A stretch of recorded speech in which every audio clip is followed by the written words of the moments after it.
important, I would say, byproduct of listing the companies is that your accounts are in the public domain. So auditing has to be done properly, the accounts are open, everybody.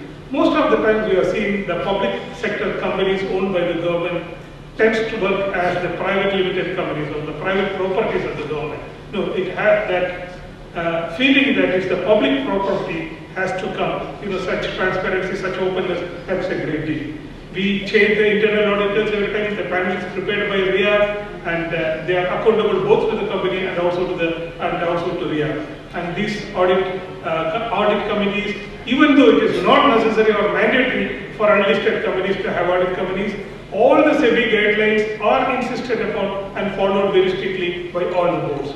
And again, asset reconstruction, finding out the companies that can be revived, liquidation of the non-operator, like Professor Kurian mentioned, that those companies which cannot be revived has to be liquidated, and we are also very practical on that. Some of the companies which we couldn't revive, like the Travancore plywood or maybe the Kerala State detergents and chemicals, have been closed down, and the assets are being used to probably create more companies, either in private or in public. We have an open mind on that. Again, now let's look back. All those close monitoring and continuous evaluation, support from the government, policy support and funding. This is the result. 2005-2006, out of the 42 units, 12 were making profit. By 2008-9, one we have handed over to Dr. Shivadan Pillai. We have 41 now. Out of the 28 are making profit. The net result is that we had minus 70 crores, and that has become plus 169 crores by last year. And this is the picture from a loss making. That's across the board. Now this 28 probably will become almost about 37 this year. That's what the indications are. So it's not just one company turning around, the whole public sector. The philosophy that public sector has to be turned around, public sector has to be supported, has to be revitalized, is actually happening there. And this year, when we did the performance evaluation, the first 6 months, the picture looks much better than last year. As against this time of the year, last year we made a profit of about 14 crores. We have about 89 crores of profit, and the number of companies are also, more companies are making profit. Traditionally we see it is towards the third and fourth quarters companies bring more money, more profit, but now itself we see the picture is much more rosier than previous year. And our efforts to revitalize and to support the public sector companies and seek companies revival has been recognized. This is the statement by the chairman of the BAFR. The Kerala approach towards revival is a model, Mr. Borges Cherian. Well, what is important is that we recognize that there has to be a proper balance between public sector and private sector. We believe that private sector has a major role to play, and this success of the public sector is also supporting private sector, because there are large number of small and medium companies depending on public sector. And when the business continues, when the money comes in through the banks, when the whole cycle goes on, everybody benefits. And not only the small and medium companies, even the large private sector companies, when the whole, the atmosphere, whole climate improves, the private companies which are listed here are also doing equally very well. Most of them have reported record profits in Kerala. So what is happening in Kerala is not restricted to the public sector, it's across the board. The industrial scenario in Kerala is painting a very rosy picture.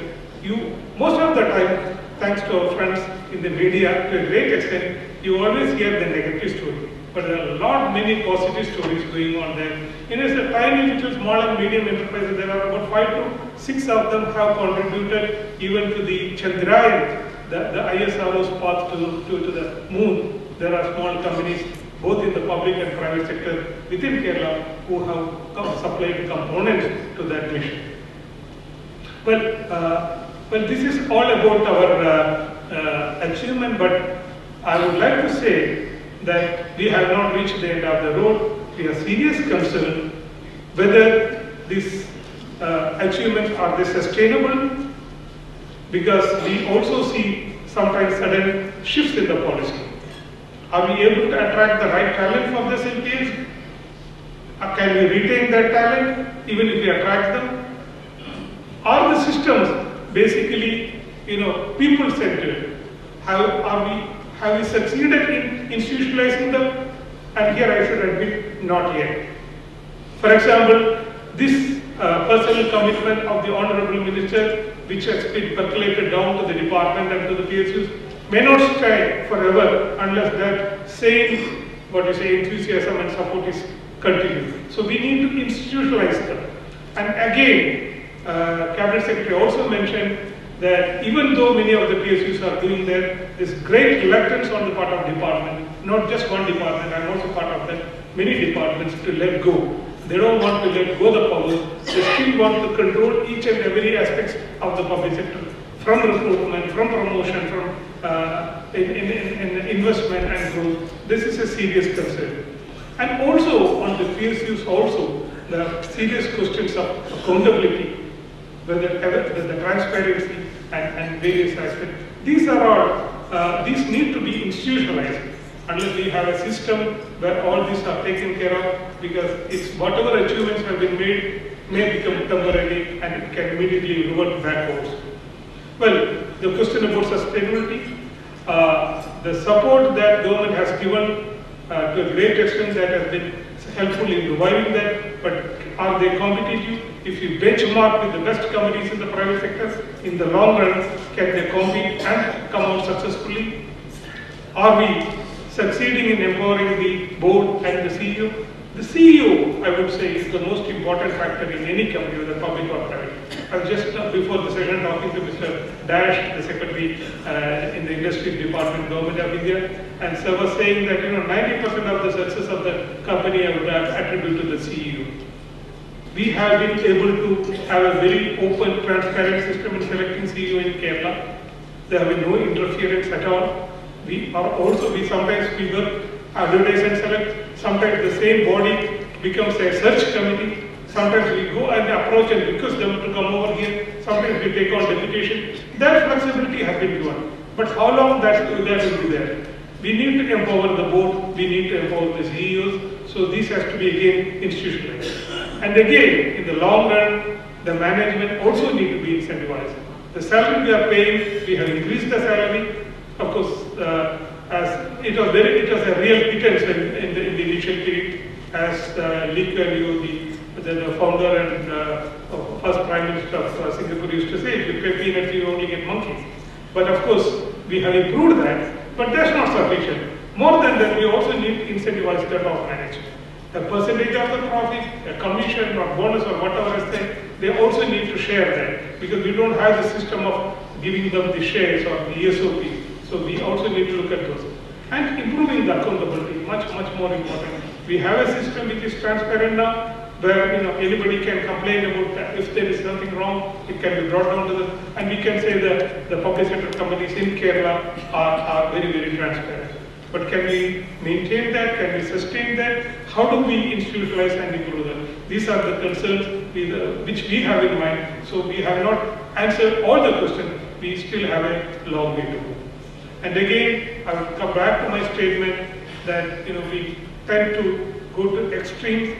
The middle path, or what Buddha said, the golden path, seems to be the right choice for us. And there is a place for both public sector and private sector. We need to learn the best practices. Private sector need to learn something from public sector, and public sector also has something to teach the private sector. Thank you very much.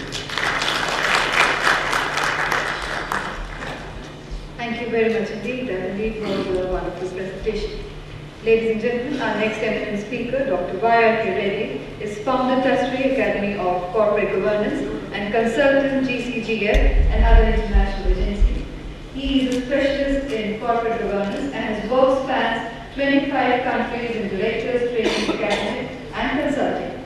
His writings include over 80 papers and 6 books. He has been a consultant, among others, to Commonwealth Secretariat, London, CACD, New Zealand, ILO, ADB, the World Bank Group, GCGF, Washington, E&Y, and a host of corporations.